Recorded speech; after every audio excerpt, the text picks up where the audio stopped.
गुरु परमात्मा परीशु ऐसा जाता दृढ विश्वासु गुरु परमात्मा परीशु ऐसा जाता दृढ विश्वासु देवतयाचा अंकिला स्वये संचला त्याचे घरा गुरु परमात्मा परीशु ऐसा जाता दृढ विश्वासु एका जनार्दनी गुरुदेव येत नाही बा संशय गुरु परमात्मा परीशु ऐसा जाता दृढ विश्वासु अजं रुक्मिणी प्राण संजीवनंतं परं धाम कैवल्यमेकं तुरीयं प्रसन्नं प्रपन्नार्तिं देवदेवं परब्रह्मलिङ्गं भजे पाण्डुरङ्गम् अलङ्कापुरी रम्यसिंहासनस्थं पदाम्भोजते प्रदेशं विन्द्रादिदेवै सदा स्तूयमानं समाधिसमृतिं भजे ज्ञानदेवं जिहि आनिले हरिहर ब्रह्मदेवा स्वरूपी मेळविले योगिया चांगदेवा तिहि केली ऐसी अवतार लीला नमस्कार माझा मुक्ताई माऊलीला नमो ज्ञानेश्वरा नमो ज्ञानेश्वरा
अन्यंशचरणश्रवणत्वगादीन् प्राणान् नमो भगवते पुरुषाय तुभ्यं जन्मान्तस्ते त्वमयादितरतश्चार्तेषु नित्यस्वराट् तेन ब्रह्मदायादिकोरि मुह्यन्ति यत्सूरयः तेजो वारिमृदां यथा भीमयो यत्रोत्रिस्वर्गो मृषा धाम्ना स्वेन सदा निरस्तकुहकम्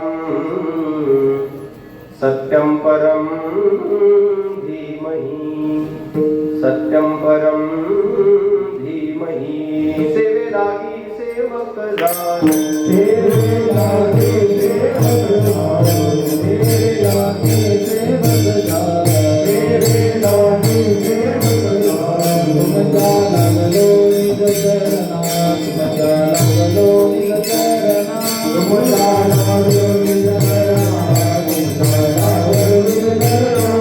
तुमचा लागलो निज चरणा तुमचा लागलो निज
विश्वासु गुरु परमात्मा परेषु ऐसा जाता दृढ विश्वासु प्रस्तुत प्राप्त स्थळी प्राप्त प्रसंगी उपस्थित संपूर्ण प्रभू प्रेमी भक्तजन भक्तिमती माता चराचरामध्ये वास करत असणारी भगवान पंढरीचे पांडुरंग परमात्मा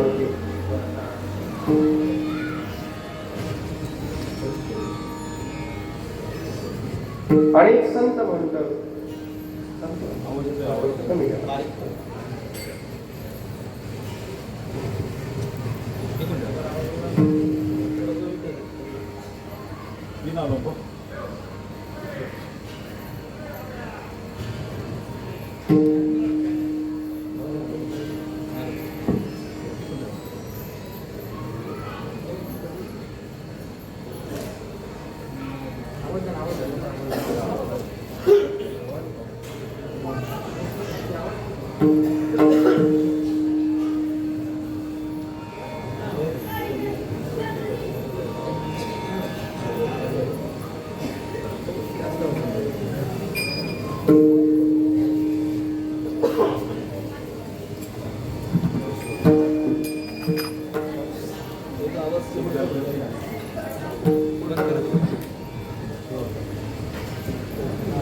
अनेक संत महंत विद्वत रत्न कथाकार कीर्तनकार प्रवचनकार यांच्या पदस्पर्शाने पावन आणि पुनीत अनेक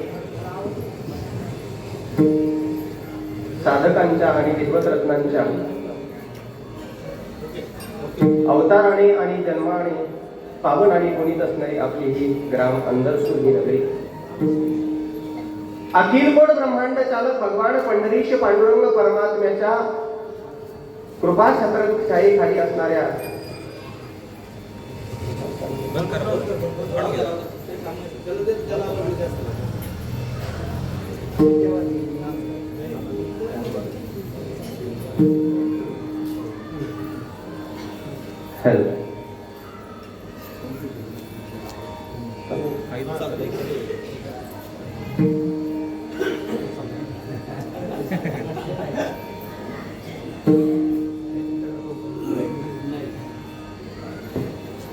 अनेक संत महंत विद्वत रत्न कथाकार कीर्तनकार प्रवचनकार यांच्या पदस्पर्शाने पावन पुनीत जन्माने अवताराने साधनेने पावन आणि पुनीत आपली ग्राम आपली अंधरसूर ही नगरी आणि अखिल कोट ब्रह्मांड चालक भगवान पंढरीश पांडुरंग परमात्म्याच्या कृपा छत्रछाई खाली असणाऱ्या आपल्या या ग्राम नगरीमध्ये संपन्न होत असणारा हा महोत्सव आणि त्या महोत्सवातील ही आजची एक दिवसीय कीर्तन सेवा आणि त्या सेवेकरता निवडलेला अभंग पैठण निवासी शांती ब्रह्म एकनाथ महाराजांच्या गाथ्यातील हा 3 चरणाचाच अभंग आहे.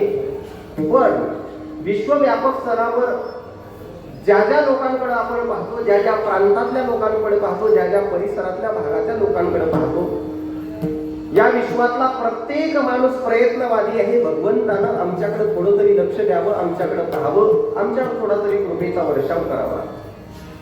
एकंदरीत भगवंतानं आमच्या घरी येऊन किमान थोडे दिवस तरी राहावं असं प्रत्येकाला वाटतं. आणि हे वाटण्याकरता महाराष्ट्राच्या कान्याकोपऱ्यामध्ये अनेक पंथ निर्माण झाले.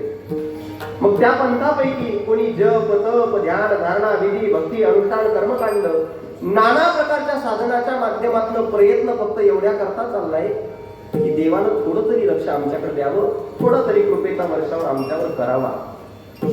पण हा प्रयत्न नाही, प्रयत्नाची पराकाष्ठा जरी चाललेली असेल तरी अनुभव मात्र प्रत्येकाचा एकच आहे की हजारो वर्ष झाले वडील बदलतात, आजोबा बदलतात, पंजोबा बदलतात, देव घर देत आहे, देव देत आहे, आम्ही पूजा सुद्धा ती करतोय. एवढंच नाही, आम्ही देव सुद्धा बदलून पाहिले तरी सुद्धा तो देव प्रत्यक्ष जाऊ द्या आमच्या स्वप्नाला येत नाही. आमच्या जाऊ द्या योगियाच्या ध्यानी ध्याता ना तुळसी. मग जप तप ध्यान धारणा विधी भक्ती अनुष्ठान कर्मकांड एवढी साधनं पाहूनही तो देव आमच्या स्वप्नाला येत नाही. आणि इतिहास साक्षीदार आहे. विश्वगुरु श्री संत निवृत्तीनाथ दादापासून निडोबारायापर्यंत जर आपण विचार लक्षात घेतला तर जो आपल्या स्वप्नाला येत नाही तो या सगळ्यांच्या घरी जाऊन राबतो, काम करतो, परमार्थाच्या प्रत्येक क्रियेची त्यांची तो दखल घेतो. नेमका असा काय फरक झाला? त्याचा एकच फरक आहे, कलियुगामध्ये प्रत्येक माणूस स्वतःच्या मनानं परमार्थ करतोय. चांगलं वाईट खरं खोटं योग्य अयोग्य हे कोणत्या संताला विचारणार नाही, कोण्या ग्रंथाला विचारणार नाही आणि कोणत्या गुरुला सुद्धा विचारणार नाही. आणि ज्ञानोबारांचं स्पष्ट मत आहे, मनोमार्गे गेला तो तेथे मुकला.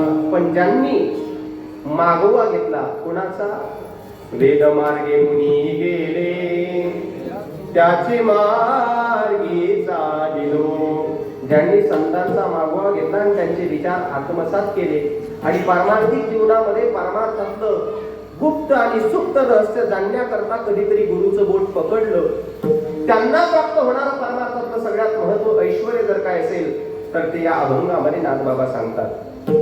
मुळात नाथांनी या अभंगामध्ये गुरु या विषयाच्या ज्ञानाची पराकाष्ठा केलेली आहे की जे गुरु आम्हाला सामान्य फक्त पुरुषापर्यंत मर्यादित दिसतात, सामान्य लोकांसारखे दिसतात, गुरु हे गुरु या तुलनेपर्यंतच दिसतात. नाथांनी पराकाष्ठा केल्यानंतर सांगितलं, अरे बाबा, गुरुच्या माध्यमातून ज्या परमात्म्याकडे जायचं आहे, खऱ्या साधकाची गुरुविषयीची संज्ञा ही असावी, खऱ्या साधकाची गुरुविषयीची आपली आत्मिक अवस्था ही असावी की ज्याच्यापर्यंत जायचं आहे तो आणि ज्याच्या मार्फत जायचं आहे ते गुरु हे मात्र वेगळे नाही. गुरु परमात्मा आणि एक शब्द तर एवढा गोड टाकून दिला, परेशु. कदाचित एखाद्या वेळेस याच्या माध्यमातून तो देव सुद्धा भेटेल, म्हणजे गुरुच्या माध्यमातून देव सुद्धा भेटेल, ईश्वर सुद्धा भेटेल, पण गुरुचा अधिकार भेटलेल्या ईश्वराच्या सुद्धा परे आहे. एवढे मोठे श्रेष्ठतम गुरु आहे आणि एवढे मोठे श्रेष्ठतम किती की जे ईश्वराच्याही परे आहे. ऐसा ज्याचा दृढ विश्वास, असा ज्याचा दृढ विश्वास असेल त्याला देवाकडे सुद्धा जाण्याची गरज नाही. देवतयाचा अंकिला स्वये संचला त्याचे घरा. या दुसऱ्या चरणावर हनुमंतरायांचं चरित्र अवलंबून आहे. स्वये संचला त्याचे घरा, देवतयाचा अंकिला. आणि शेवटच्या चरणामध्ये नाथबाबा वर्णन करून सांगतात, मुळात गुरु हे गुरुपर्यंत स्थित न ठेवता एका जनार्दनी गुरु देव येथे नाही वा संशय. गुरु परमात्मा परीशु ऐसा ज्याचा दृढ विश्वास. विठ्ठल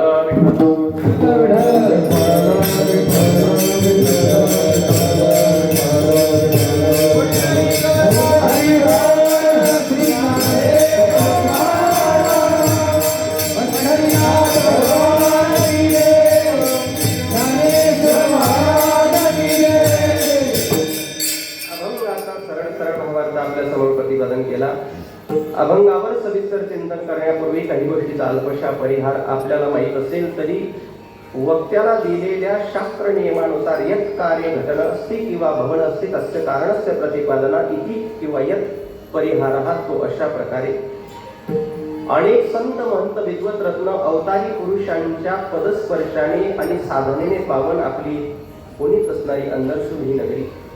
आणि या नगरीमध्ये अनेक देवालय आपल्या पूर्वजांनी आपल्याकरता उभे करून ठेवलेली आहेत. आणि त्या देवालयांपैकीच आपलं ग्रामदैवत भक्तवत्सल श्री हनुमंतरायांच्या भव्य दिव्य अशा प्रकारच्या मंदिराच्या वर्धापन दिनाचा हा सोहळा आपण या ठिकाणी साजरा करतोय.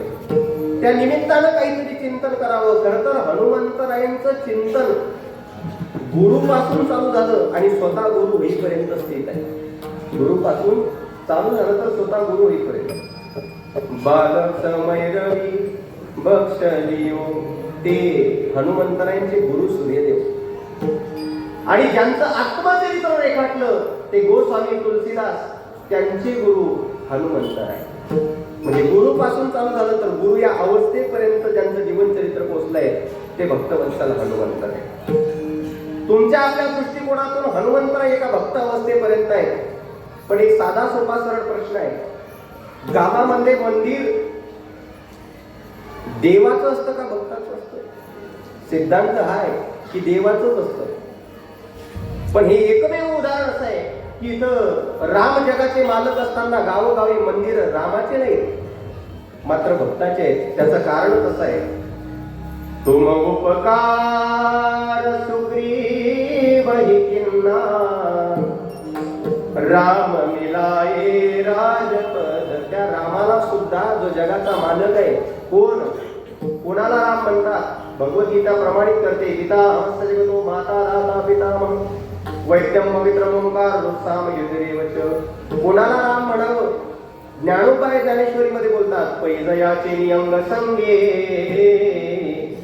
ये प्रकृती सब अष्टांगे जन्म पावी जत असे जगे तो पिता निगा. हे ब्रह्मांड ज्याच्या उदरातून जन्माला आलं त्यांना राम म्हणावं.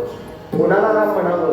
वेदोपनिषद ज्याच्याविषयी बोलते भयादस्यावेस्तवे भयातवे सूर्या भयात इंद्रश्च वायुश्च मृत्युधावती पश्चिमा, त्याला राम म्हणावं. कोणाला राम म्हणावा?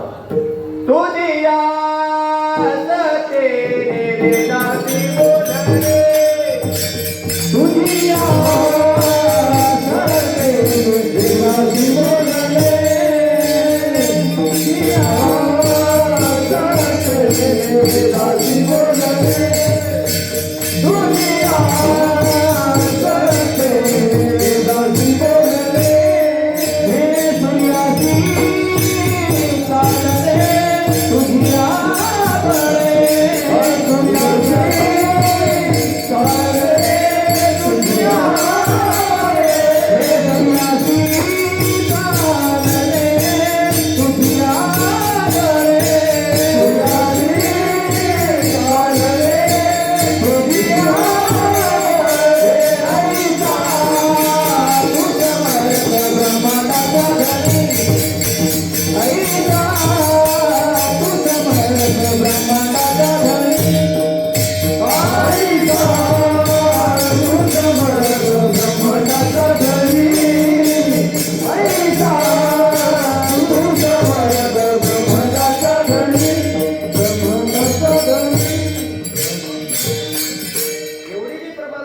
ज्ञानोपारायणची एकनाथी भागवत असली भगवद्गीतेची आणि महाराजांच्या प्रमाणानुसार तुझिया सत्तेने वेदाशी बोलणे, ज्याच्या सत्तेनं चालत असतं त्यांना राम म्हणावं.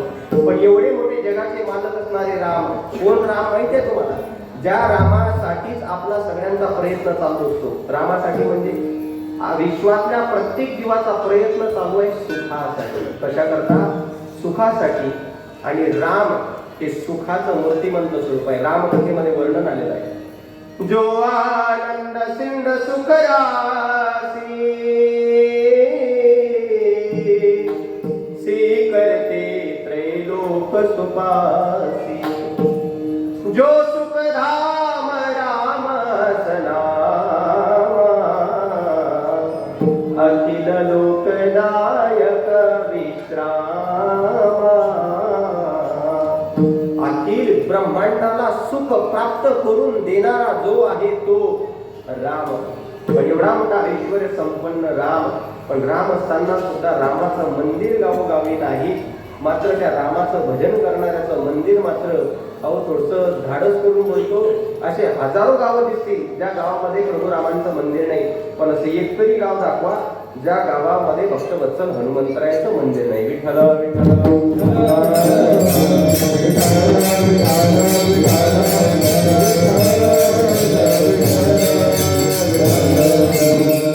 काही गोष्टीचा खुलासा करणं फार गरजेचं आहे. खरं तर भक्तवत्सल हनुमंतराय आपल्याला दिसत असताना हनुमंतांच्या स्वरूपामध्ये दिसतात.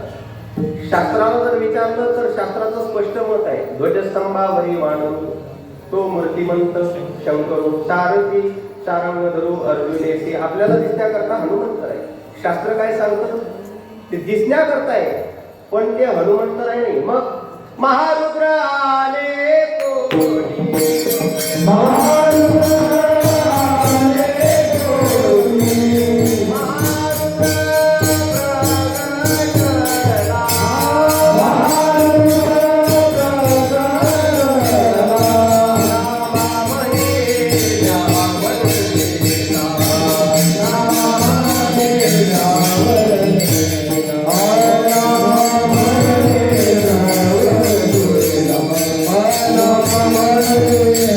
Oh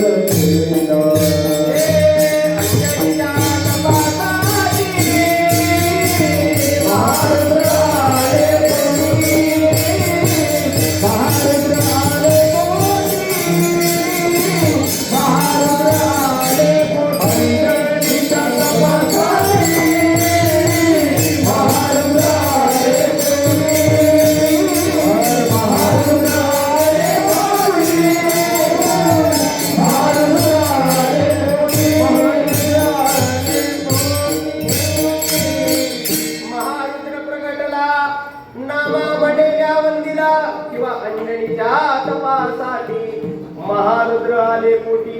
मग सरळ सरळ गणितच आहे की आपल्याला दिसत असताना आपण हनुमंतराय म्हणतो, पण शास्त्राला विचारलं, शास्त्र म्हणतात हनुमंतराय आहे. पण हे विसरू नका, जे अंजनीच्या तपासाठी उतरायला आले, जन्माला आले ते महारुद्र आहे. मग दोन घटना आहेत, दोघही भगवंत आहे, महारुद्र आणि राम. रामस्य ईश्वरम किंवा ईश्वरस्य राम, रामेश्वरम. म्हणजे राम ज्याला आराध्य मानतात आणि भोलेनाथ ज्यांना आराध्य मानतात, हे एकामेकाचं दैवत आहे. आणि आपल्या आराध्याची सेवा घडावी याकरता सम होऊन येता येत नाही, सम होऊन ती सेवा घडत नाही.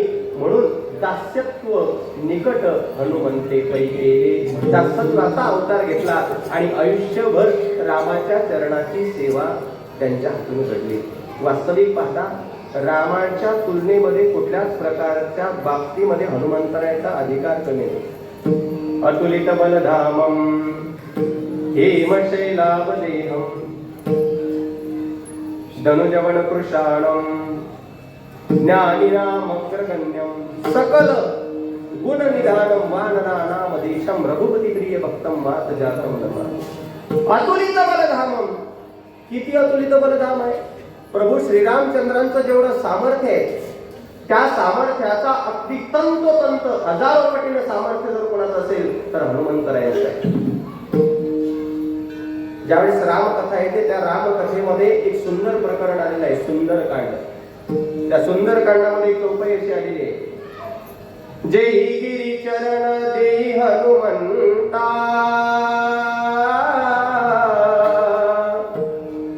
चले सोगा पाताल तुरंता. त्या गिरिराजावर, दगडावर नाही, डोंगरावर नाही, गिरिराजावर हनुमंतराय उचलत असताना, म्हणजे उड्या घेत असताना ज्या गिरिराजावर देही गिरी चरण देही हनुमंता, ज्याच्यावर चरण पडायचं ना, चले सोगा पाताल तुरंता. तो गिरिराज सरळ पाताळात जायचा, मध्ये कुठे स्टॉप घेत नव्हता. एवढे मोठे अतुलित बलधाम.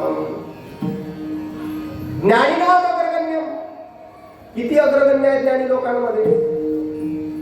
स्वामी विवेकानंद एका ठिकाणी बोलतात, if we can imagine a future we can create it. If we can create that future, other will live in it, and that is the essence of success. भविष्याची कल्पना करून वर्तमानाला परमार्थ असायला पाहिजे.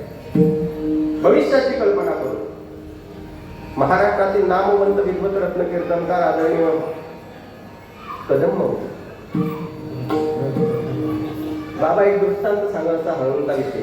किती पुढचा विचार आहे हनुमंतरायाचा. लक्ष्मणाला बाण लागला आणि बाण लागल्यानंतर मूर्छा अवस्था प्राप्त झाली. कोणीतरी सांगितलं वैद्याला घेऊन या. या बाबांनी एकच वाक्य काढलं, जय श्रीराम. उडी घेतली सरळ लंकेमध्ये. कोणासमोर? सुसेन वैद्यासमोर, डॉक्टरांसमोर. सगळ्यात पहिलं बाबांचं एकच काम असायचं, वंदन करायचं. वंदन केलं. महाराजजी आपल्याला जावं लागतं. म्हटले कुठे? लक्ष्मणाला बाण लागला, मूर्छावस्था प्राप्त झाली, ट्रीटमेंट करायचे. म्हटले पण तुम्हाला माहित नाही काय, मी रावणाचा डॉक्टर आहे, हनुमंतराय. मी बोललो ज्ञानीना अग्रगण्यम. त्या सुसेन वैद्याला सांगताय, डॉक्टर साहेब, डॉक्टरांना डॉक्टर कोणाचे आहे याचं घेणं देणं नसतं, कोणत्या जातीचे आहे घेणं देणं नसतं, आणि कोणत्या धर्माचे आहे घेणं देणं नसतं. एवढं सांगून सुद्धा ऐकलं नाही. तर कदम माऊली फार गोड सांगतात की फक्त सुसेन वैद्याला उचललं नाही, घरा सकट उचललं आणि नेऊन ठेवलं प्रभू रामांच्या समोर. सगळ्यांनी एकच प्रश्न केला, हनुमंता अतुलित बलधाम आहे हे माहिती आहे, उचलायचं होतं तर मग याला एकट्याला उचलून आणलं असतं. पुढचा विचार किती होता माहित आहे? म्हटले तुम्हाला माहित नाही, हा सुसेन डॉक्टर आहे, याला परत इथं आल्यानंतर म्हणावं ते कानात घालायचं राहिलं. माझ्या 2-4 गोळ्या घरी राहिल्या, त्याच्यापेक्षा आता काय असेल मेडिकल सहित उचलून आणलं. बाबांचं वाक्य आहे, तुम्हाला काही वेगळं सांगायची गरज नाही. पण तिथं आल्यानंतर त्यांनी सांगितलं तू मला मेडिकल सहित आणलं, पण या मेडिकल मधली एकही वनस्पती याला सांगणार नाही, तुला जनरिक मध्ये जावं. म्हटले मग आता तुम्ही एक काम करा, ते इथं भेटणार नाही, द्रोणागिरीवर जावं लागेल. फक्त द्रोणागिरी शब्द ऐकला परत वाक्य ऐकलं, जय श्रीराम. लक्ष्मणा आले मोर्चा लागून या बाण, द्रोणागिरी सांगे राया गेले तुझ्यान. द्रोणागिरी सांगे राया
मला जर एक कदाचित एकनाथराव शिंदे साहेब भेटले तर मी स्वाभिमानानं सांगेल, साहेब तुमचे 1500 रुपये वसूल आहे. बाकीच्या गावात आहे का नाही मला माहित नाही, पण अंधरसूल मध्ये नक्की वसूल आहे 100%. त्याच्यामध्ये काही शंका नाही. विठाला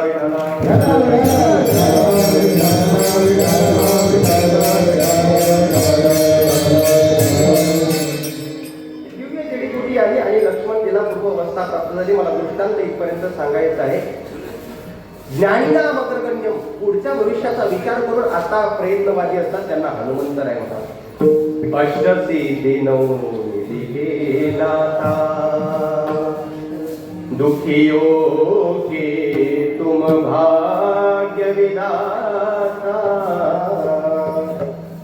सिया राम के काज सवारे, मेरा करम उद्धार पवन सुत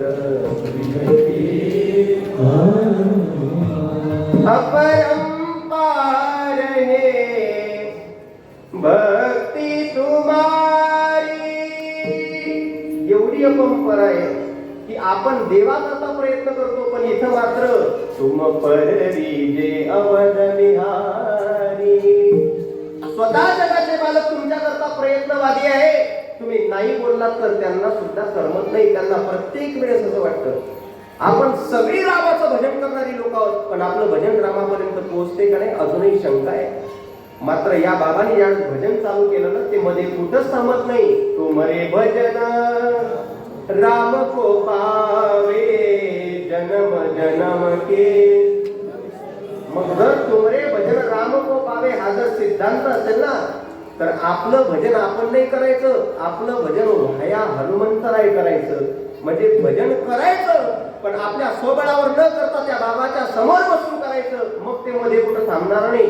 राम को पावे, मग सरळ ते प्रभू रामांच्या चरणा अर्पण होत असतं. याचा अर्थ जे भक्तवत्सल हनुमंतर आहे ते स्वतः मूर्तिमंत शंकराचा अवतार असताना भक्त स्वरूपात दास्यत्व स्वीकारलं आणि भजन करायला लागले. त्यांना कळून चुकलं. खरं तर 2 सिद्धांत आहे संप्रदायामध्ये. एक पहिला सिद्धांत आपण पाहत असतो, माझ्या विठोबाचा आपणची देव होय गुरु. आपणची देव महादेव होय गुरु या अभंगाच्या आजच्या प्रसंगाच्या दिशेने लावा. आपणची देव महादेव होय गुरु हनुमंतराय. पण आता हनुमंतराय अजून गुरु अवस्थेपर्यंत नाही. हनुमंतराय अजून फक्त भक्त अवस्थेपर्यंत आहे. बालपणापासून ही अवस्था चालू झाली तर बालपणातली चर्चा त्रिविधामध्ये गेली. पवन सूत पवनापर्यंत गेली, इंद्रापर्यंत गेली, इंद्राच्या वज्रानं जी हनु सुजून गेली तिथपर्यंत गेली, वायू नंदन म्हणून इकडे तिकडे प्रचिती झाली. आणि ज्यावेळेस रामकथेमध्ये या हनुमंतरायांना प्रभू श्रीरामचंद्रांची भेट झाली त्या दिवसापासून यांची दिव्य क्रांती उदयाला आली. व यांच्या ज्ञानाची असेल, यांच्या भव्यतेची असेल, यांच्या ऐश्वर्याची असेल किंवा यांच्या प्रत्येक कार्याची दखल ही संप्रदायाच्या प्रत्येक ग्रंथांनी घेतली, प्रत्येक संतांनी घेतली, प्रत्येक महंतांनी घेतली. शास्त्राचं गणित असं आहे, ज्यांना ज्यांना हनुमंतराय भोलेनाथ स्वरूपामध्ये प्राप्त झाले कल्याण त्यांचंही आहे, आणि ज्यांना ज्यांना हनुमंतराय गुरु स्वरूपात प्राप्त झाले त्यांचं तर एवढं कल्याण आहे की त्याला शब्दामध्ये मर्यादित करता येत नाही. उदाहरणार्थ काय, ज्या ग्रंथामध्ये रामापासून तर हनुमंतरायांच्या जीवनचरित्रापर्यंत सगळ्याच्या सगळ्या घटना लिखित करण्यात आल्या, एवढा मोठा रामचरित्र मानस नावाचा ग्रंथ आहे आणि एवढीशी हनुमान चालीसा आहे. दोघांचे लेखक मात्र एकच आहे, गोस्वामी तुलसीदास बाबा. पण मला काही नाही का, एवढी मोठी रामचरित्र मानस ग्रंथ आहे, एवढीशी हनुमान चालीसा आहे. आताच प्रमाण आपण ऐकलो, ज्याचं जीवनचरित्र तुलसीदासांनी लिहिलेलं आहे ना त्यांचं नाव आहे रामचंद्र. आणि शास्त्राचं गणित असं आहे, जर देव भेटलेला होता म्हणजे रामांना तुलसीदास भेटलेले होते, मग याचा अर्थ तुलसीदासांचे गुरु कोण पाहिजे होतं? आपणची देव होय गुरु. स्पष्ट स्वाभिमानानं सांगतात आपले साधू संत अभंगामध्ये. पण तुलसीदासांना राम भेटलेले असताना सुद्धा तुलसीदासांनी रामाला गुरु नाही म्हटलं. मग श्री गुरु चरण सरोज रज निज मना मुकुर सुधार वर्णौ रघुवर विमल जसो जोदायक फल चान बुद्धिहीन तनु जानिके सुमिरो पवन कुमार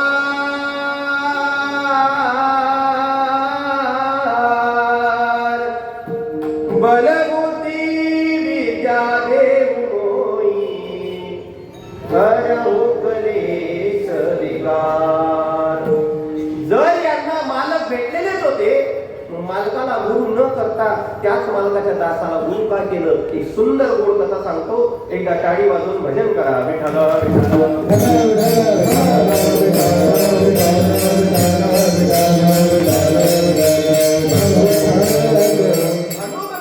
गुरु स्वरूपामध्ये आपल्याला का अपेक्षित आहे? हेच गुरु देव स्वरूपामध्ये ईश्वराचे बरे कसे पोचतात? ऐका त्या करता. या भारतामध्ये अनेक राज्य आहेत. त्यामध्ये एक राज्य आहे उत्तर प्रदेश. त्या उत्तर प्रदेशामध्ये एक जिल्हा आहे ज्याचं नाव आहे चित्रकूट. त्या चित्रकूट जिल्ह्यामध्ये एक गाव आहे आणि त्या गावामध्ये एक दाम्पत्य राहतं. राजापूर नावाचं गाव. गावामध्ये एक दाम्पत्य राहतं. आत्मारामजी दुबे आणि हुलसी माता. त्या आत्मारामजी दुबे आणि हुलसी मातेच्या उदरी एक बालक जन्माला आलं. पण नवल असं घडलं, ते बालक जन्माला आल्या आल्या त्या बालकाच्या मुखातून एक दिव्य शब्द निघाला. तो शब्द होता राम. तिकडची प्रमुख भाषा हिंदी होती. म्हणून आपापसातली आजूबाजूची लोक चर्चा करायला लागले, अरे आपले कुछ सुना, आत्माराम जी का लड़का राम बोला. क्या बोला? राम बोला. परिसरातली लोक चर्चा करायला लागली. माणूस मरायला टेकतो, शेवटची वेळ येते, खाटीवरून त्याला खाली घेण्याची वेळ येते, तरी सुद्धा 4-5 लोक रोजानं लावलेले असतात. दादा म्हणा ना एकदा राम, काका म्हणा ना एकदा राम. तरी सुद्धा जे राम मुखाला येत नाही ते राम जन्माला आल्या आल्या सहज मुखाला आलं. एक काम करा म्हटलं, याचं नावच राम बोला ठेवा. कारण तो काय बोलला होता? राम. क्या बोला? राम बोला. त्याचं नावच ठेवलं राम बोला. आणि उत्कृष्ट चांगल्या पांडित्य प्रदान असणाऱ्या घरामध्ये जन्म झाल्यामुळं 15 वर्षापर्यंत यांना नरयानंद स्वामी नावाचे गुरु प्राप्त झाले. प्रयाग क्षेत्रामध्ये वेदांताचा अध्ययन केलं. शास्त्राचं गणित आहे बाबा. सांगणाऱ्यांच्या अंगी स्वतः आधी श्रोत्रियत्व असायला पाहिजे. ज्याच्या अंगी श्रोत्रियत्व नाही त्याला सांगण्याचा अधिकार नसतो. नाही तर मग चैतन्य महाराज देगलूरकर सांगतात, याला म्हणतात टिपण बसवणं. याला म्हणतात टिपण बसवणं. केवढं बसवणं? एवढं बसवणं की उमेश बाबा दशरथी कीर्तनात म्हणतात, संसाराचं उदाहरण सांगत असताना, की बरं झालं बाबा आम्ही त्या भानगडीत पडलो नाही. आणि एवढं टिपण बसवलं की प्रापंचिक कीर्तन करणारा म्हणतो, बरं झालं बाबा आम्ही त्या भानगडीत पडलो नाही. आता हे सर्वांना समजणार नाही, पण मला सांगायचा मुद्दा तेवढाच आहे, एवढंही नसावं. माझं प्रामाणिक मत आहे महाराज सारखं बाबा सोमनाथ बाबा, माझं प्रामाणिक मत आहे. लोक म्हणतात परमार्थात कॉपी करू नये. परमार्थात 100% कॉपी करावी. पण गायनाची कॉपी करायची म्हटली तर फक्त पंढरीनाथ महाराजांची करावी. कीर्तनाची कॉपी करायची म्हटली तर शेखर महाराजांपासून चैतन्य महाराज, जयवंत महाराज, माऊली महाराजांची कॉपी करावी. अन्यथा दुसरी कोणाची कॉपी करू नये. कॉपी अशा माणसाची करावी की ज्याचं चिंतन कीर्तनात सांगल्यानंतर कोणाचं धाडस नाही व्हायला पाहिजे की हे चुकलं म्हणून. पण लोकरंजना करता ज्याची कीर्तन एका दिवसाला 4-4 होतात, अशा माणसाची जर तुम्ही कीर्तन बसवली, एक माझं प्रमाण तुम्हाला पटतं का बघा, 10,000 लोकांच्या संगतीत राहण्यापेक्षा एका विद्वान माणसाचं बोट पकडून चाललेलं कधी उत्तम असतं. आमच्या मागे 10,000 लोक आहे महाराज, पण 10चे 10,000 जर मूर्ख असले तर तेही बुडतील आणि तुम्हालाही घेऊन बुडतील. सोपं करून सांगतो, तुम्ही कोण आहात यापेक्षा तुम्ही कोणाचे आहात याला खूप महत्व असतं. बरं, तुम्ही कोण आहात यापेक्षा तुम्ही कोणाचे आहात याला खूप महत्व असतं. कृपाचार्य, द्रोणाचार्य, भीष्माचार्य कर्णासारखा महारथी सामान्य अधिकार होता यांचा. अहो भीष्माचार्य ते रथी महारथी होते की ज्यांनी तारुण्यपणामध्ये भगवंत इतना तो करना स्वामी जब प्राण तन से निकले, गोविंद नाम लेकर, गोविंद नाम लेकर यह प्राण तन. ज्यांनी तारुण्यपणामध्ये देवाला प्रार्थना केली आणि तो देव भीष्माचार्यांच्या अंतःकरणामध्ये तसा अंतकाळामध्ये समोर हजर झाला, बाणाच्या शय्येवर पडलेले असताना. मग कल्पना करा त्या भीष्माचार्यांचा अधिकार सामान्य असेल का? आणि जर सामान्य नाही तरी सुद्धा त्यांना मरावं लागलं. काय कारण माहितीये? कोण आहे यापेक्षा कोणाच्या संगतीत गेले या कारणामुळे. कृपाचार्य, द्रोणाचार्य, भीष्माचार्य करण्यासारखे रती महारथी पण इतिहासात जमा झाले. त्याचं कारण संगती चुकीच्या व्यक्तीची केली, दुर्योधनाची. अजून सोपं करतो. एका बाजूला 100 होते पण 100पैकी एकही जिवंत ठेवला नाही. एका बाजूला 5च होते पण एकाच्याही केसाला सुद्धा धक्का लागू दिला नाही. तुम्ही कोण आहात यापेक्षा तुम्ही कोणाचे आहात हे खूप महत्वाचं असतं. 15 वर्षापर्यंत वेदांताचा अध्ययन चांगल्या महात्म्याच्या सानिध्यामध्ये केलं. घरी आल्यानंतर 16व्या वर्षी बापांनी उपनयन संस्कार केले, गायत्री मंत्राची दीक्षा दिली आणि ठरवलं आता सगळं व्यवस्थित आहे, आता आपण विवाह करून द्यायला पाहिजे. म्हणून त्या रामबोलाचा म्हणजे गोस्वामी तुलसीदास बाबांचा विवाह केला. पत्नीचं नाव आहे रत्नावली. लग्नाला 2 महिने, 3 महिने, 3.5 महिने झाले. आणि 3.5 महिने झाल्यानंतर एक प्रसंग असा आला. कर्मकांडाचा काहीतरी विधी करण्याकरता गोस्वामी तुलसीदास बाबा बाहेर गेले होते. सायंकाळच्या 7 वाजता घरी आले. स्वतःच्या बायकोला हाक दिली घरामध्ये पण रिस्पॉन्स काही आला नाही. पण तिला आवाज आला नसेल म्हणून या खोलीत शोधायचे, त्या खोलीत शोधायचे, रत्नावली दिसत नव्हती. काय करू? अर्धा तास, 1 तास शोधलं पण रत्नावली दिसली नाही. वाटलं होतं कुठेतरी बाहेर शेजारी गेली असेल येईल, पण तासभरानंतर सुद्धा आली नाही. शेवटी शेजारच्या आजीच्या घरी गेले. आजी, अगं रत्नावली नाही. बाबा मी तुझ्याकडे येणारच होते पण मी थोडीशी वैयक्तिक कामामध्ये व्यस्त होते. तुझ्या करता तुझ्या पत्नीचा निरोप आहे. तिच्या माहेरला तिला काहीतरी अचानक कामानिमित्त जावं लागलं. काम जसं झालं तसं 2-4-5 दिवसात ती माघारी येईल. हा म्हटलं 2-4-5 दिवस? आजी खरं सांगू का, माझ्या बायको शिवाय मला 1 मिनिट सुद्धा करमत नाही. माझी बायको मला माझ्या घरात पाहिजे, न सांगता गेली तरी कशी. पण परत डोक्यात विचार आला आपण जायला पाहिजे तिला आणायला. परत डोक्यात विचार आला पण आता गेलो तर लग्न आता झालंय. सासरे बाबा काय विचार करतील, अचानक एवढ्या रात्री कशी आले. पण विचार करता करता करता रात्रीचे 1:30-2 वाजले. पण मन काही मानत नव्हतं. माझी बायको मला न सांगता गेली तरी कशी. 1:30 वाजता निघाले. मंद मंद पाऊस चालू होता. रस्त्याला निघाले. रस्त्याला एक ओढा लागला पाण्याचा. पार कसं करावं कळत नव्हता. त्याच्यामध्ये काहीतरी ठोकळा वाहत येताना दिसला. त्या ठोकळ्याला भगवंताचे उपकार म्हणून वर काढलं, त्याच्यावर बसले. पहिले तीराला गेले. डोक्यात परत विचारला ठोकळा सोडू का वरती काढून देऊ. पण परत वरतीच काढून देऊ म्हटले, कारण सकाळपर्यंत थांबलो तर सासरेबाबा विचार करतील केव्हा आले, मला भेटले नाही तुम्ही, रात्रीच निघून जाऊ म्हटले. ठोकळा वरती काढून ठेवला. रत्नावलीच्या घराजवळ बसले. वरच्या मजल्यावर रत्नावली राहत होती. खालच्या दरवाज्यात जाऊ शकत नव्हतं. परत सासरेबाबा आठवले, म्हणतील कसं काय येणं केलं रात्री. आजूबाजूला पाहिलं. मराठी वाङ्मयामध्ये प्रमाण आलेलं आहे की बाजूला काहीतरी लटकताना दिसलं. मराठी वाङ्मयामध्ये प्रमाण आहे की तो साप होता आणि हिंदी वाङ्मयामध्ये उत्तर प्रदेशाच्या रामायणामध्ये चंपू रामायणासारखे काही प्रकार आलेले आहे. त्याच्यामध्ये उदाहरण आलेलं आहे की तो अजगर होता. संसार आणि व्यवहार, लोक म्हणतात व्यवहार खूप खराब असतो, पण शास्त्र सांगतं व्यवहारापेक्षा संसार खूप खराब असतो. त्याचं कारण असं आहे, व्यवहारामध्ये रस्त्यानं दोरी पडलेली दिसली तर दोरीवर साप भासतो. रज्जुवरी भासे मिथ्या सर्व, हा व्यवहार आहे. दोरीवर साप भासणं हा व्यवहार आहे, पण ओरिजिनल सापावर दोरी भासणं हा संसार आहे. एवढे आसक्त होते आणि मनातल्या मनात बोलायला लागले. मला असं वाटलं माझंच प्रेम माझ्या बायकोवर आहे, पण माझ्या बायकोचं माझ्यावर एवढं नितांत प्रेम असेल मला माहित नव्हतं. माझ्याकरता दोरीची व्यवस्था केली. पटपट दोरी पकडली म्हणजे सापाला पकडलं, वरती गेले, दरवाजावर धाक टाकली. रत्नावलीनं दरवाजा उघडला आणि उघडल्या मालकाला पाहिलं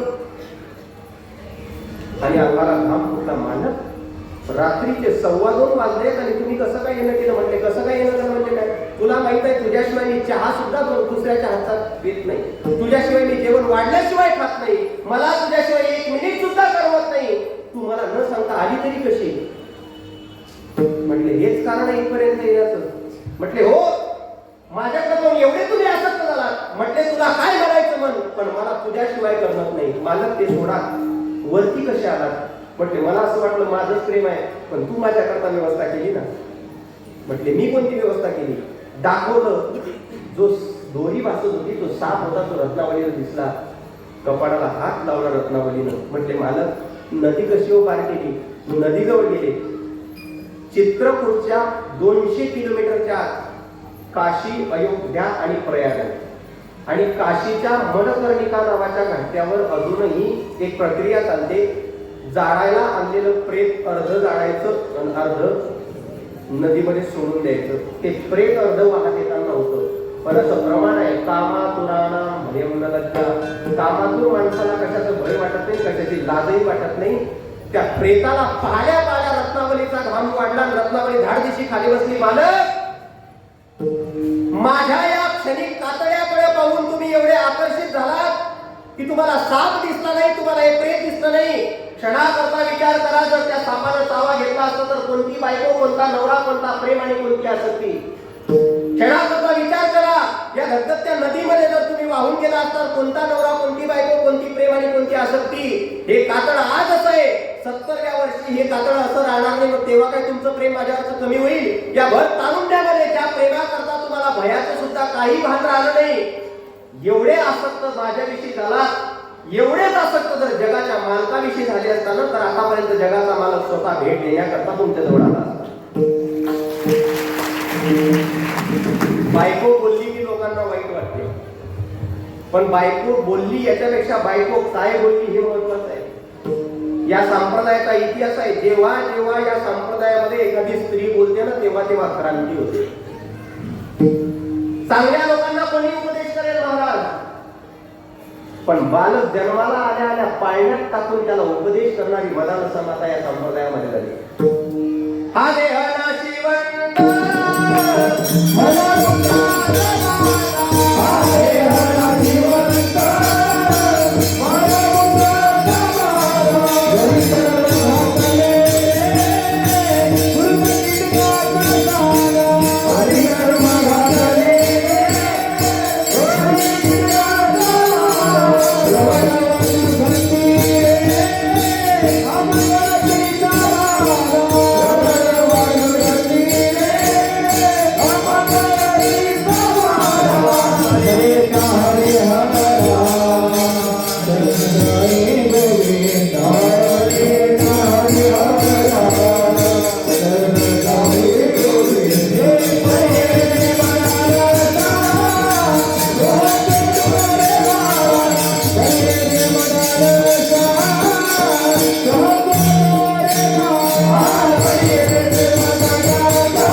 चांगली लोक असल्यानंतर कोणालाही उपदेश करता येईल, पण बाळक जन्माला आल्या आल्या पाळण्यात घातलं मदाला समाधीनं. त्याला सांगते, बाळा तू जन्माला आला, ज्या शरीराला आला, हे शरीर देवालाही भेटत नाही. इहलोकीचा हा देह देव इच्छिता पाहिजे, पण तुला भेटलंय. बहुता दिवसा फेरा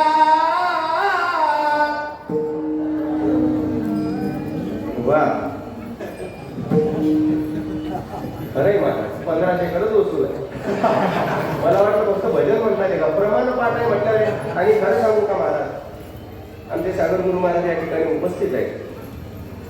मला ज्यावेळेस महाराजांनी सांगितलं ना की या गावामध्ये एवढे महात्मे झाले, त्यांचे फोटो दाखवले, त्यांची नावं सांगितली. एक सांगू, शास्त्राचं गणित आहे, वेदांत शास्त्राचं महाराज. गंगावत गंगंडवत गगनवत गांगे यवत येवत ये पापम क्षमयंती संगतिवृतामि दान शृंगारिणो येषां चित्तमतीव निर्मलम् येषां न गगनवर्तम ते सर्वान् सुखयन्ति प्रतिदिनं ते साधुः दुर्लभः गंगावत गंगंडवत गगनवत गांगे यवत येवत.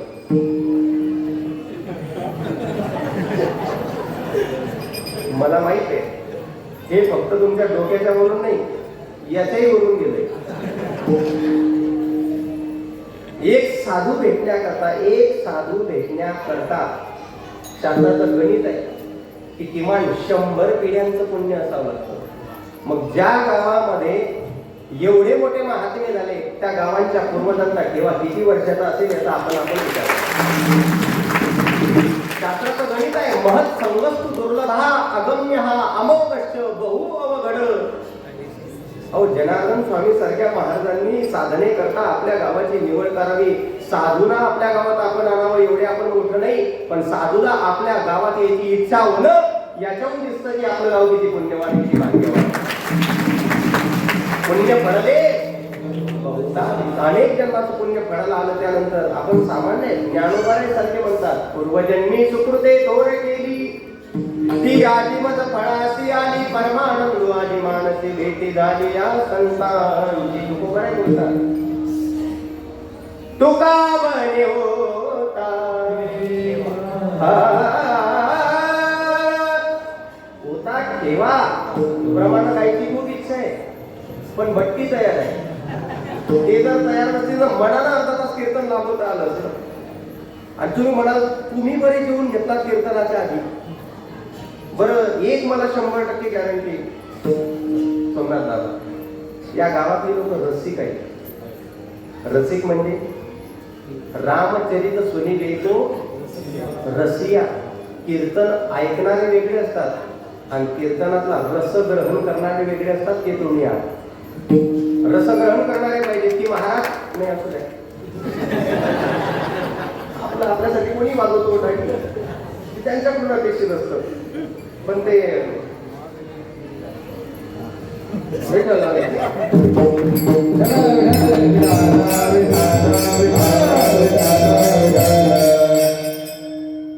काय विषय चालू होता आपला. हे रसिक झालं. आता त्याच्या आधी काय चालू होतं. गोस्वामी तुलसीदास महाराज अहो डोक्याला हात लावला माझं. जेवढे माझ्याविषयी आसक्त झाला तेवढे तर जगाच्या मालकाविषयी म्हटले काय चुकीचं बोलली पाहिजे. लगेच गाडी काढली आणि सरळ गेले प्रयाग क्षेत्रावर. गाडी नव्हती तेव्हा, पण आताच्या टायमाला वेळेला अनुसरून गाडी घेतली आपण. प्रयागला गेले. भरद्वाज ऋषींच्या माध्यमातून श्रवण केलेली रामकथा जी ऐकली ना, आता ती लिहायची इच्छा निर्माण झाली. संस्कृतमध्ये लिहत होते, पण आज जी कथा लिहिली ती उद्या आपोआप फोडल्या जायची. दुसऱ्या दिवशी भोलेनाथ स्वप्नामध्ये आले आणि भोलेनाथ बोलायला लागले, तुळशीदास बाबा संस्कृतमध्ये आधीच महर्षी वाल्मिकांनी रामायण लिहून ठेवलाय. आता अशा भाषेमध्ये ही रामकथा लिहा की सामान्यातल्या सामान्य वाचल्या कळायला पाहिजे. म्हणून सोरठा, दोहे आणि चौपाई याच्या माध्यमातून रामचरितमानस ग्रंथ लिहिला. एक गाव निवडलं, कथा लिहायची इच्छा निर्माण झाली, लिहिली. आता जी लिहिली ती सांगायची इच्छा निर्माण झाली, म्हणून अंदरसूल सारख्या एका श्रद्धाळू गावाची निवड केली आणि कथा सांगायला सुरुवात केली. पण कथा सांगता सांगता सांगता काय झालं माहितीये का, जसं जसं वाणीला रामायणातले शब्द यायचे तसं तसं त्या रामायणाच्या आराध्य देवतेच्या भेटीची इच्छा निर्माण झाली. भेटीला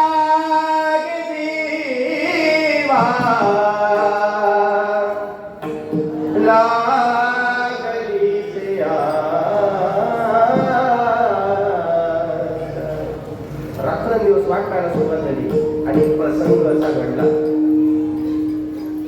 पूर्वी काही वॉशरूम नाही, पूर्वी नव्हतेच वॉशरूम. घराच्या बाहेर एक डबल टांगलेलं असायचं. सकाळी सकाळी ते यायचं गावाच्या बाहेर जायचं. तुलसीदास बाबा रोज बहिर्दिशेला जात होते. 5व्या दिवशी डबडं घेतलं, बहिर्दिशेला गेले. रोज काय व्हायचं, बहिर्दिशेहून येता येता त्या डबड्यात जेवढं थोडं का होईना पाणी शिल्लक राहिलं, येताना एक बाभळीचं झाड लागलं होतं, त्या बाभळीच्या खोडावर टाकायचं रोज. 5व्या दिवशी गेले, तशीच प्रक्रिया घडली आणि जाताना पाणी खोडावर टाकलं आणि टाकल्या टाकल्या त्या बाभळीवर एक पिशाच्च राहायचा भूत, तो प्रसन्न झाला आणि तुळशीदासांच्या समोर, बाबा मी खूप प्रसन्न आहे तुमच्यावर, काय मागायचं ते मागा. बाबा म्हटले तुमचा परिचय. म्हटले मला पिशाच्च म्हणतात लोक. म्हटले म्हणजे सामान्य भाषेत लोक मला भूत म्हणतात, मी तुमच्यावर प्रसन्न आहे. तुळशीदास बाबा मनातल्या मनात विचार करायला लागले, भक्ती करून देव प्रसन्न होता हे ऐकलेलं होतं. भक्ती करून जर भूत प्रसन्न व्हायला लागले तर लोक भक्ती करणारच नाही. हे बाबा अरे तुला प्रसन्न होण्याचं कारण सांग मला पटकन. म्हटले महाराज असं आहे, आम्हाला शुद्ध पाणी आणि शुद्ध अन्न खाण्याची मुभा नसते, पण हे पाणी तुम्ही बहिर्दिशेला वापरले असल्यामुळे हे अशुद्ध झालं, ते खोळावर टाकलं, परिणामी वितृप्त झालो, म्हणून मी प्रसन्न आहे, काय मागायचं मागा.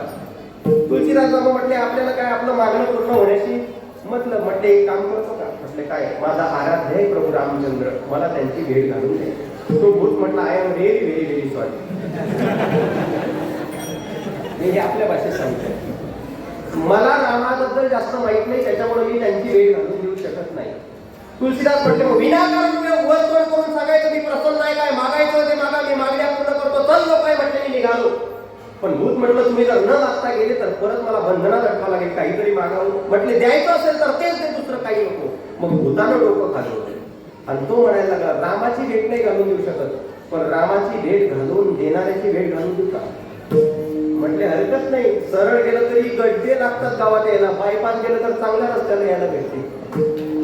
तुमच्याच गावचं चांगलं आहे. मग त्या रस्त्याला आलो तर गड्डे होते, कोणीतरी म्हटलं महाराज तिकडनं यायला पाहिजे होतं, चांगला बायपास नका होईना, दर्शन होणं भेट होणं खूप महत्वाचं आहे. म्हटले सांगा लवकर. म्हणजे ज्या गावात तुम्ही कथा सांगतायत ना त्या गावामध्ये कथा सुरू होण्याच्या 10 मिनिट आधी एक प्रसन्न मुद्रेनं वृद्ध व्यक्ती तुमच्या समोर येऊन बसतात, आसन लावतात आणि शुद्ध अंतःकरणानं कथा ऐकतात. सगळी लोक गेल्यानंतर ती व्यक्ती घरी जातात. म्हटले मग तुम्ही त्यांचे पाय पकडा, तुम्हाला राम आपोआप भेटतील. म्हटले श्रोत्याचे पाय पकडू. म्हटले ऐका महाराज, ते दिसण्याकरता श्रोते आहेत, पण ते भक्तवत्सल हनुमंत आहेत, ते एका म्हाताऱ्या माणसाच्या रूपात येऊन कथा ऐकतात. रामचरित सुनिले हो, ते रसिक आहे म्हणून राम कथा ऐकायला येतात. तुलसीदासांनी एक विनोदात्मक प्रश्न केला, काय राम हे मालक आहे, हनुमंतराय त्यांचे भक्त आहेत, तुला मालकाचा पत्ता माहित नाही आणि भक्ताचा बरारे माहित. त्यानं एवढं गुड उत्तर दिलं. ते भूत म्हणायला लागलं असं आहे महाराज, तुम्ही लय ग्रंथ रचनाकार असाल, पण माझं एक मत तुम्ही ठेवा, ज्याच्यापासून आपल्याला धोका असतो ना त्याचा पत्ता कधी वरच्या खिशात ठेवायला पाहिजे. ए भूता, तुला काय धोका आहे हनुमंतरायापासून? म्हटले तुम्हाला नाही समजणार. भूत पिशाच निकट नाही आवे महावीर. ते तुमच्याकडे ते ब्लॅक वाली रेती नसेल चालत, रेतीचे टिप्पर ब्लॅक वाले चालतात का? ते टिप्पर चालवणारे वेगळे असतात आणि लोकेशन पाहणारे वेगळे. कशा करता? हा, जर लोकेशन नसलं अचानक गाडी पुढे गेली तर गाडी जमा होतं. ते भूत म्हटलं तसंच लोकेशन नसताना जर गेलं तर आम्हाला जमा व्हावं लागतं.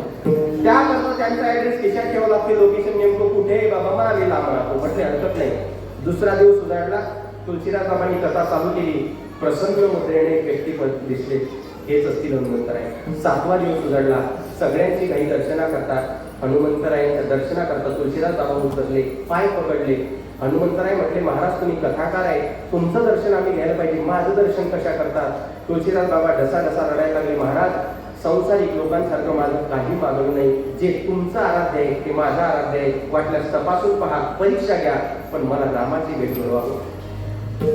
आलिंगन दिलं हनुमंतरायांनी. ज्ञानोबा ज्ञानेश्वरीमध्ये बोलतात मग सावळा सकंपणू, जसं दिव्य कुरुक्षेत्राच्या रणांगणाच्या भूमीवर अर्जुनाला आलिंगन दिलं. मग सावळा सकंपणू बाहू पसरुणी दक्षिणू, मग आलिंगिला स्वचरणू भक्तराज, मग हृदयाहृदय एक झाले, ये हृदयचे ते हृदय घातले, द्वैतन मोहिता केले आपण आहे अर्जुना. हनुमंतरायांना कडून चुकलं. तुलसीदासांच्या मनामध्ये काहीच लोभ नाही, यांना फक्त दर्शनाची आशा आहे. ऐका म्हणजे तुलसीदासाला मी सांगतो तेवढं करा, रामाकडे जाण्याचं काम पडणार नाही, राम तुमच्याकडे येतील. म्हटले काय करू सांगा ना. ज्या मंदाकिनीच्या तटावर जा चित्रकूटमध्ये आणि त्या मंदाकिनी नावाच्या नदीच्या तटावर जाऊन फक्त रामाचं भजन करा, तुम्ही नका जाऊ, राम तुमच्याकडे येतील. या एका भक्ताचं तुम्हाला वचन आहे. लगेच चांगल्या कामाला विलंब न जाता मंदाकिनीच्या तटावर गेले. फार मोठा वटवृक्ष होता. त्या वटवृक्षाच्या खाली एक चबुतरा म्हणजे वटा होता. त्या वट्यावर बसले आणि रोज चंदन उघडण्याचं काम करायचे. आणि चंदन उघडता उघडता मुखामध्ये कीर्तन चालायचं. राजा राम राम राम सीता राम राम राम, राजा राम राम राम सीता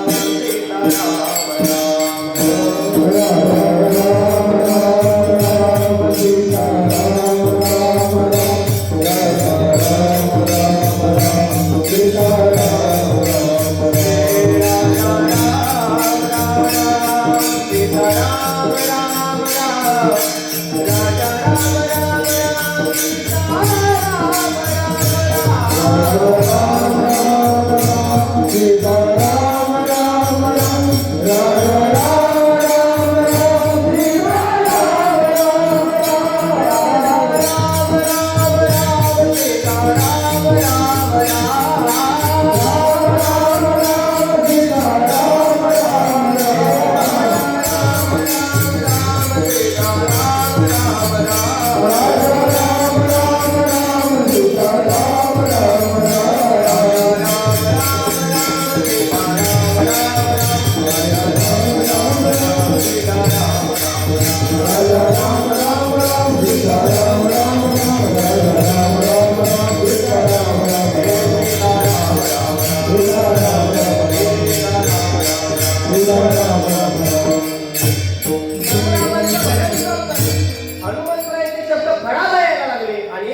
घोड्यावर बसून प्रभू रामचंद्र लक्ष्मणजी सकट आले आणि त्या चित्रकूटमध्ये आल्या रामाच्या नाकाला त्या चंदनाचा सुगंध पोचला आणि त्या चंदनाच्या सुगंधाच्या दिशेनं राम चालत गेले तर सरळ तुलसीदासांच्या समोर.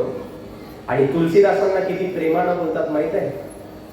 बाबा, आतापर्यंत हजारो चंदन मी बघितले, पण जे चंदन तुम्ही उघडत आहात ना, त्याचा सुगंध एवढा अविरत आहे की त्यांनी माझ्या हृदयामध्ये घर केलेलं आहे. मला थोडं चंदन देता का बाबा?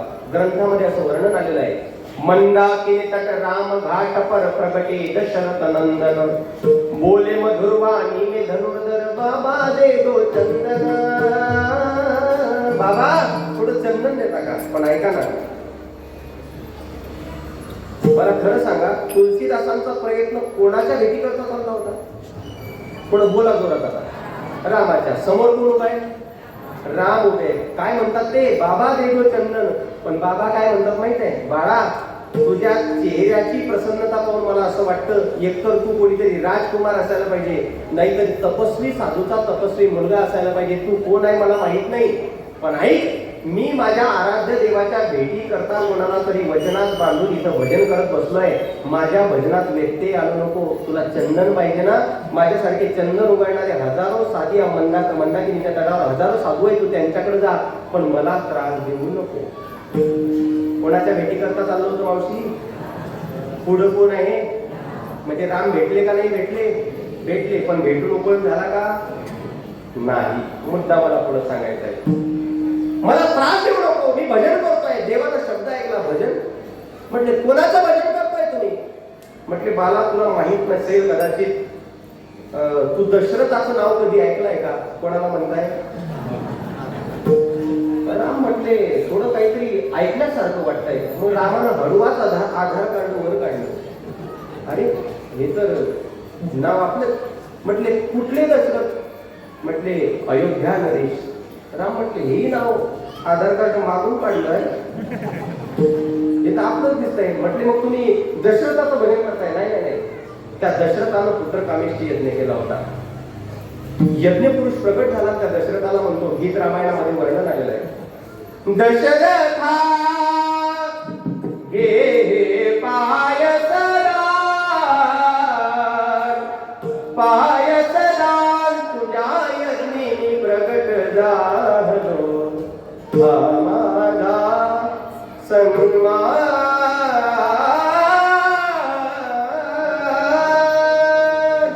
एवढे मोठे.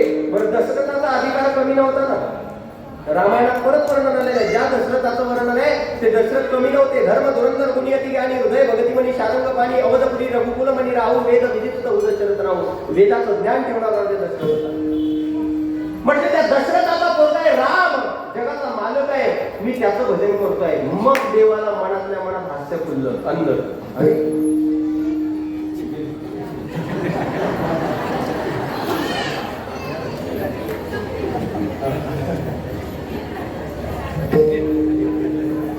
सगळ्यात महत्वाचं काय माहितीये का?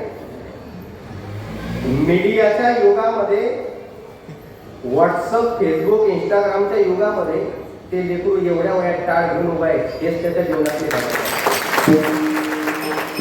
धन्य माता पिता तयाची आहे. ही प्रमाणे या लेकरांकरता बनलेली आहे, बाकीच्यांकरता बनलेली. अजून ते घरी बसू शकले असते मोबाईल वर, पण इथं आले हे त्या लेकरांच्या मायबापाची आणि या भूम तलावर जन्माला आलेल्या तुमच्या गावामध्ये अवताराला आलेल्या साधू संतांची कृपा आपल्या गावाला लक्षात ठेवा.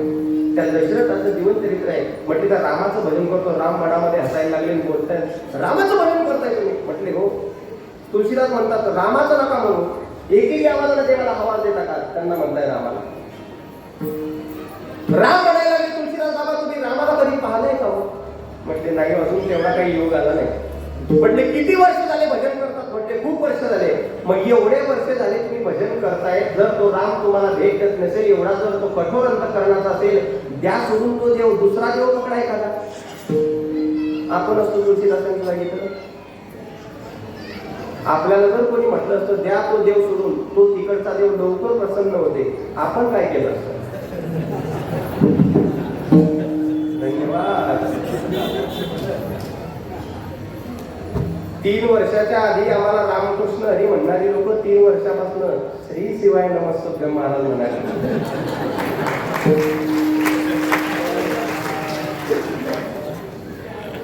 याच्यात नवल नाही बाबा. 8 महिने झाले तेही बंद पडलं. 3 बाण के धारी 3 बाण. ते 3 बाण असे साताऱ्यात घुसतील ना एखाद्या दिवशी. मला एकदा भोलेनाथाचा फोन आला होता. मी काय सांगतो म्हणजे मंगेश महाराज शिवपुरात लई जोरान चालू आहे तुमचे. म्हटलं हो बाबा. म्हटले माझा एक प्रश्न आहे तुमच्याकरता. म्हटलं विचारा ना. 27 वर्ष पांडुरंगाची वारी केल्यानंतर गुण न आला असं म्हणणारी लोक महादेवाच्या पिंडीकडे वळले. म्हटलं हो हरकत नाही. तुमचं म्हणणं काय. 27 वर्षामध्ये ही वळणारी लोक जर 27 वर्षात पांडुरंगाचे होऊ शकलेले 3 वर्षात माझे होतील का. हा देवाचा प्रश्न आहे. तुम्ही विचार करा. एक माझं वाक्य लक्षात ठेवा. तुम्ही वेटेवरच्या देवाची पूजा करा, शिवलिंगात्मक देवाची पूजा करा, हनुमंतराची करा का रामाची करा. आधी घरामधल्या मेन द्वारावर हे फलक कोरून ठेवा की याच्यातला एकही देव वेगळा नाही, यांच्या फक्त मूर्त्याच वेगळ्या आहेत. आपण प्रमाण ऐकतो. हे प्रमाण काय फक्त पाठ करण्यापुरत आहे का. अवताराच्या राशी ज्याच्या हातामध्ये शंख नाही, चक्र नाही, गदा नाही, तरी सुद्धा महाराज काय म्हणतात. शंख चक्र गदा पद्म चैत करी. मग याचा अर्थ काय. शंख चक्र गदा पद्म ज्याच्या हातामध्ये तो हाच आहे. काम झालं की इथं विश्रांती करण्याकरता येत असतो. इथं आपल्या भक्ताचं कल्याण करण्याकरता येत असतो. एकाचे हृदयी कोणी साखरे टाकले. त्रिशूळावरी काशीपुरी चक्रावरी पंढरी दोन्ही. ही पाठ आहे का. सारखे सारखे विश्वनाथ विठ्ठल. विश्वनाथ आणि विठ्ठल हे सखे आहेत महाराज. सखा कोणाला म्हणतात माहित आहे. एक अवस्था अशी आहे त्याला मित्र म्हणतात. मित्राच्या पलीकडची अवस्था आहे त्याला सुहृद म्हणतात. आणि या दोघांची पलीकडची जी अवस्था आहे त्याला सखा म्हणतात. श्री गुरु चंद्रशेखर महाराज देगलूरकरांचे चिंतन. एक अवस्था मित्राची, त्याच्यानंतरची सुहृद आणि त्याच्यानंतरची सखा. मित्र कोणाला म्हणतात. तुल्य क्रिया समे मित्र. ज्यांच्या फक्त क्रिया सम असतात. मग त्यांना असं वाटायला लागतं अरे आपले काय विचार जोडता काळात. तुलाही काही छाप आवडते, मलाही आवडते. आपले विचार जोडतात म्हणजे आपण एकामेकाचे मित्र. फक्त क्रिया जोडल्या म्हणून मित्र. आता सुहृद कोणाला म्हणतात. ऑफिसमध्ये दोघांनाही अत्यंत महत्वाचं काम आहे. पण दोघांचं न झालं तरी एकाचं जरी झालं तरी दुसऱ्याला तेवढ्याच तुलनेत आनंद होणं. तुझं झालं ना माझं नंतर कधी. याला सुहृद म्हणतात. आणि सखा कोणाला म्हणतात माहित आहे. जिथं फक्त दिसण्याकरता शरीर 2 असतात पण प्राण मात्र एकच असतो, याला सखा म्हणतात. तसा विटेवरचा आणि शिवलिंगामध्ये ठेवलेला यांचे फक्त रूप वेगळे आहेत पण प्राण मात्र दोघांचा एकच आहे, त्याला सखा म्हणत असतात. मला पुढचा मुद्दा सांगायचा आहे. देवाला कधी पाहिलं का. एवढा कठोर अंतःकरणाचा असेल, भजन करून जर भेट देत नसेल तर नाही का त्याच त्या देवाला दुसरा देव करा. तुलसीदासांच्या मुखातून पटकन शब्द आले. माझा देव कठोर नाही. श्रीरामचंद्र कृपालु भज मन हरण भव भय दारुणम नवकंज लोचन कंज मुखकर कंज पद कंजारुणम श्रीराम. देव कठोर नाही. आता शेवटी देवही कंटाळून गेले. 9 वाजून 5 मिनिटं झाल्यामुळे देव म्हटले मी शेवटचा विचारतो द्यायचंय का चंदन. म्हणजे तुला हेच चंदन का पाहिजे. म्हटले हे चंदन सामान्य चंदन नाही. पूर्वी रेडिओ असायचे ना, रेडिओवर भावगीत भक्तिगीत यायचे. त्याच्यामध्ये एका चंदनाचा उल्लेख यायचा. माहित आहे कोणाला. मलयगिरी. मलयगिरीचा चंदन गंधित धूप तुला दाविला स्वीकारावी पूजा आता. उठी उठी वा ओटी ओटी गोपाला, ओटी ओटी गोपाला, पूर्व दिशे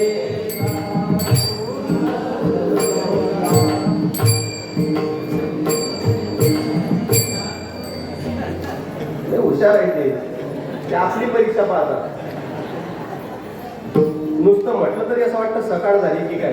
मलाही घरी चंदन आहे ते. ऐका बाबा, चंदन द्यायचं का? बाबा शेवटी थकले, अभंगही सोडवण्याचा राहिला आणि बाबा म्हणायला लागले, चंदन इथलंच पाहिजे ना, तुझ्या हाताला घे पण इथून पटकन घे. कोणाला? रामाला. काय केलं रामाला माहित आहे? हे बोट थालीमध्ये बुडवलं, कपाळाला तिलक केला आणि राहिलेलं चंदन तुलसीदासांच्या कपाळी टेकवलं. ही प्रक्रिया, या दोघांची भेटवण्याची जबाबदारी कोणी घेतली होती? हनुमंतरायांनी. बरोबर. ही प्रक्रिया जी घडते, ही सगळी प्रक्रिया त्याच झाडाच्या वर हनुमंतराय शुक स्वरूपात म्हणजे पोपटाच्या रूपात बसलेले होते आणि ही प्रक्रिया पाहून त्या झाडावर हनुमंतराय बोलायला लागले. मंदाकिनी तट राम घाट पर भई संतन की वीर, तुलसीदास चंदन घिसेवर तिलक करे रघुवीर, सियावर रामचंद्र की जय, पवन सुत हनुमान की जय, उमापति महादेव की जय. बोला रे भाई. हे सगळं कथेतलं मटेरियल आहे, त्याच्यामुळे ते असंच निघणार. ऐका, मन ज्यावेळेस शब्द ऐकला ना, तिलक करे रघुवीर, तार दिशी उभे राहिले तुलसीदास बाबा रामाच्या समोर. देवा, मी जे ऐकलं रघुवीर, मग देवानं आतलं हास्य बाहेरच्या मुखावर आणलं. बाबा तू मीच आहे. अयोध्यामध्ये कौसल्यानंदन मी, रघुकुल रीत सदा केली आहे. थांबा थांबा, तो मीच. योगियाच्या ध्यानी तो सुद्धा मीच. मग देवा का हो एवढी परीक्षा घेतली? ज्याच्या समोर अख्ख्या विश्वानं हात पसरवावं, तो स्वतः माझ्या समोर याचक म्हणून हात पसरवत होता. मी पदोपदी तुमचा अपमान करत गेलो. देवा का हो तुमचा परिचय दिला नाही? देवाने दिलेलं उत्तर नोट करून घरी घेऊन जा. आजच्या कीर्तनात देव म्हटले, तुलसीदास बाबा, जर मी सगळ्यांना स्वतःहून परिचय देत राहिलो तर भक्ती या शब्दाला जगामध्ये अर्थच राहणार नाही. माझा परिचय मी देत नसतो. भक्तीच्या बळावर तो करून घ्यायचा असतो. भक्ती फळाला आली की तो परिचय आपोआप होतो. तुमची भक्ती आतापर्यंत परीक्षित होती, या क्षणाला फळाला आली म्हणून तो परिचय तुम्हाला झाला. पण ती फळाला कोणामुळे आली? मग हनुमंतराय समोर आले. एका बाजूला मालक आहे, दुसऱ्या बाजूला सेवक आहे. दर्शन कोणाचं घ्यावं? मालक मोठे आहे म्हणाल तर मालकांचा तर पदोपदी अपमान करत आलो. हनुमंतरायच्या चरणावर वाकावं तर मालक बाजूला आहे. पण दोहा ठेवला, गुरु गोविंद दोनो खडे, का केला गो पाव, बनी हरी गुरु आपकी जो गोविंद देव दिखाव. आणि मग शब्द रचना तयार झाली. श्री गुरु चरण सरोज रज. देव तर भेटलाच होता, पण तुम्ही जर नसते ना तर भेटलेल्या देवाचा परिचय नसता, आणि परिचय नसता तर तो देव इथून निघून गेला असता. याचा अर्थ स्वतःच्या बळावर माणसाला देव सुद्धा प्राप्त होऊ शकतो, पण प्राप्त झालेल्या देवाचा परिचय होण्याकरता गुरुच असावे लागतात. अमृतानुभवामध्ये ज्ञानोबाई बोलतात, तरी बडेशी तैची भेटी तै बसून तू पावे. व्यावहारिक जीवनामध्ये स्वतःच्या बळावर शेतकऱ्याला जसं रानातलं एखादं झाड डोलदार करता येतं, या तासातलं झाड त्या तासातल्या झाडाला टेकवता येऊ शकतं, पण फक्त झाडाची उंची रुंदी वाढवता येऊ शकते. पण त्याला फळं लागण्याकरता जसं व्यवहारात वसंत ऋतूची गरज असते, तसं परमार्थामध्ये आपल्या परमार्थाचं धोतर चांगलं आपल्याला करता येऊ शकतं.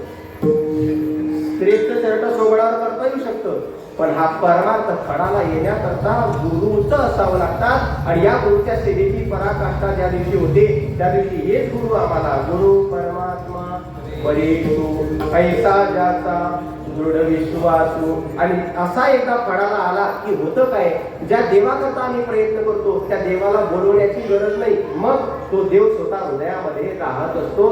त्यात भक्तवत्सल हनुमंतरायांचा विचार करा. हार तुला नवरत्नाचा जानकीने घातला, पाहिलेच पूर्ण मोठी उघडून आपली छाती, दाविले प्रभू भगवान.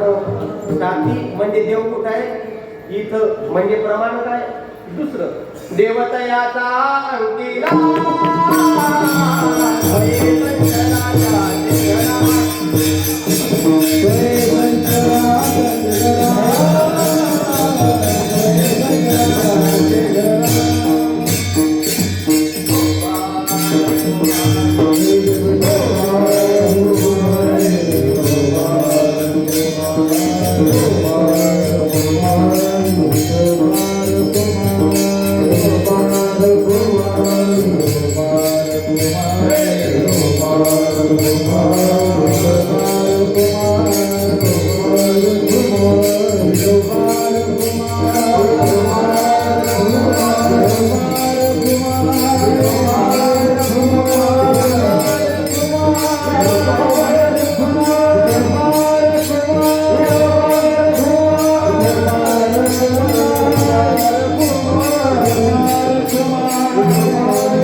एका जनार्दनी गुरुदेवा,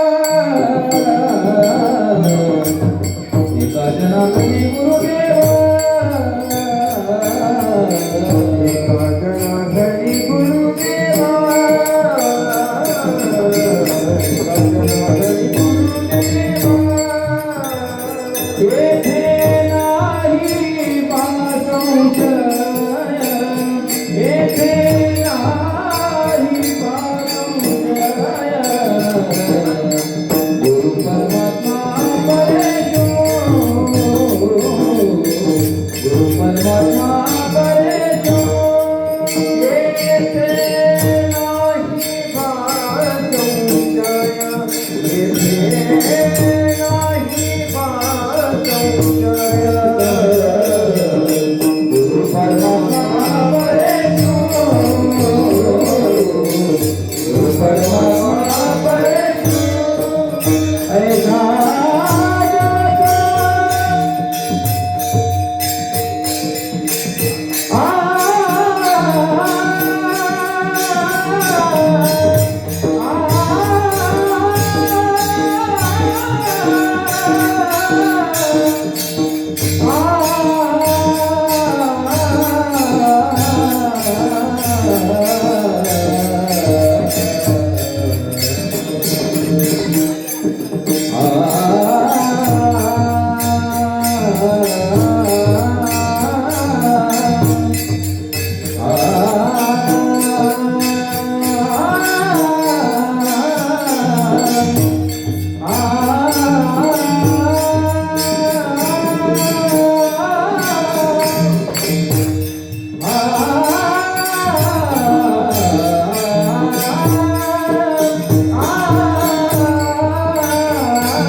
Hey